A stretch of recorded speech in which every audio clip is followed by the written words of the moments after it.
당신의 급여는 당신의 재능에 매겨진 가격이다. 당신이 받는 청구서는 당신이 한 소비에 대한 가격이다. 당신의 자산은 오늘의 가격이 반영된 미래의 부이다. 우리는 평생 가격을 두고 협상하며 살아간다. 따라서 돈을 이해하려면 가격을 이해해야 한다. 가격은 단순한 숫자가 아니라 현재 시점에서의 공급과 수요를 나타내는 동시에 미래에 대한 기대를 반영하는 지표이기도 하다. 예를 들어 주식 가격은 단순히 오늘의 공급과 수요에 의해 결정되지 않는다. 기업의 미래 실적에 대한 기대치도 가격을 결정하는 중요한 요소다. 가격은 사람이 만든 것처럼 보이지만 사실상 자연의 법칙에 가깝다. 중력이 물의 흐름을 결정하듯 가격도 보이지 않는 힘에 의해 결정된다. 인간은 음식과 물 없이는 생존할 수 없다. 안전, 주거, 의료 서비스도 필요하다.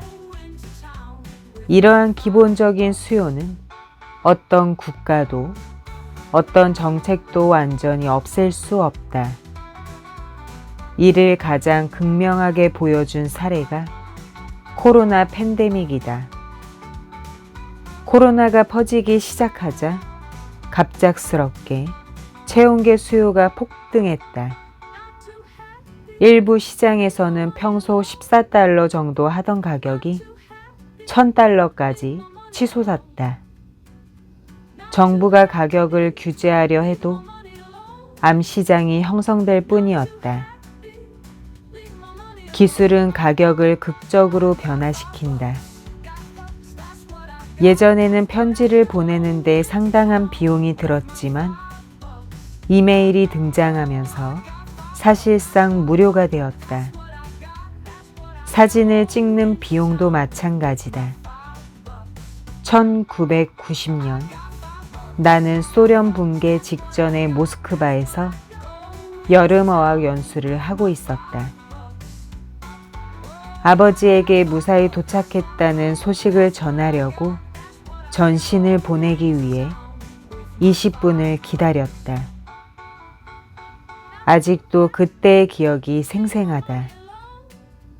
모스크바 붉은 광장에서 가까운 시내의 전신국에서 줄을 서서 기다리다가 무사히 도착, 문제 없음, 단 몇 단어를 보내기 위해 글자 수대로 요금을 지불했다.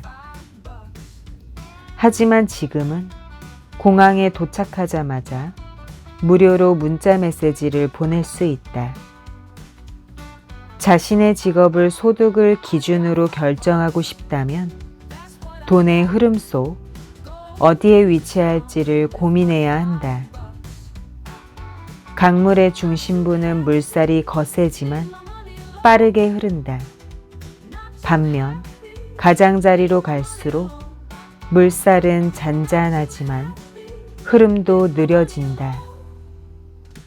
즉 스트레스가 높지만 보수가 높은 직업을 선택할 것인가? 아니면 안정적이지만 보수가 낮은 직업을 선택할 것인가? 스트레스가 적으며 연봉이 높은 직업은 거의 없다.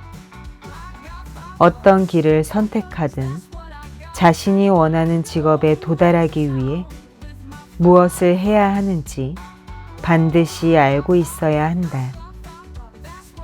이는 앞서 말한 자신의 강점을 이해하고 스케일을 파악하는 것과 연결된다.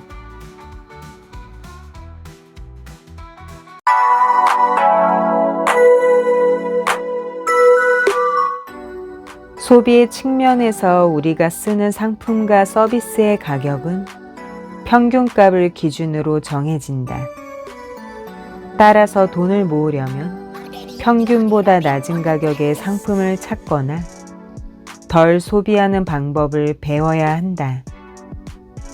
내 할아버지가 그러셨듯이 말이다. 투자의 측면에서는 시간의 흐름에 따라 가격을 변화시키는 힘을 이해하고 장기적으로 가치가 높은 자산을 저렴하게 매입하는 법을 배워야 한다. 완벽하게 할 수는 없지만 충분히 노력할 가치가 있다. 결론적으로 돈을 잘 다루려면 높은 급여를 받고 낮은 가격에 소비하는 것을 목표로 삼아야 한다. 소득 분포의 상단 끝에서 벌고 지출 분포의 하단에서 소비해야 한다. 성공한 트레이더, 신경외과 의사, 소프트웨어 엔지니어의 모습은 종종 예상과 다르다. 그들은 값비싼 골프클럽에 가입하는 대신 코스트코에서 쇼핑을 하고 낡은 자동차를 타거나 오랫동안 산책을 즐긴다. 고강도의 스트레스를 받는 직업을 가진 사람이 저녁 식사를 배달시키는 대신 직접 장을 보고 요리를 하는 것은 쉽지 않은 일이다. 때로는 오래된 차를 몰다가 새 차를 사고 싶은 충동이 들기도 한다. 하지만 그 유혹을 이겨내는 것이 부를 축적하는 중요한 습관이며 이러한 작은 결정들이 장기적으로 큰 차이를 만든다. 결국 불안, 자신이 지불하는 가격에 주의를 기울이는 것에서 시작된다.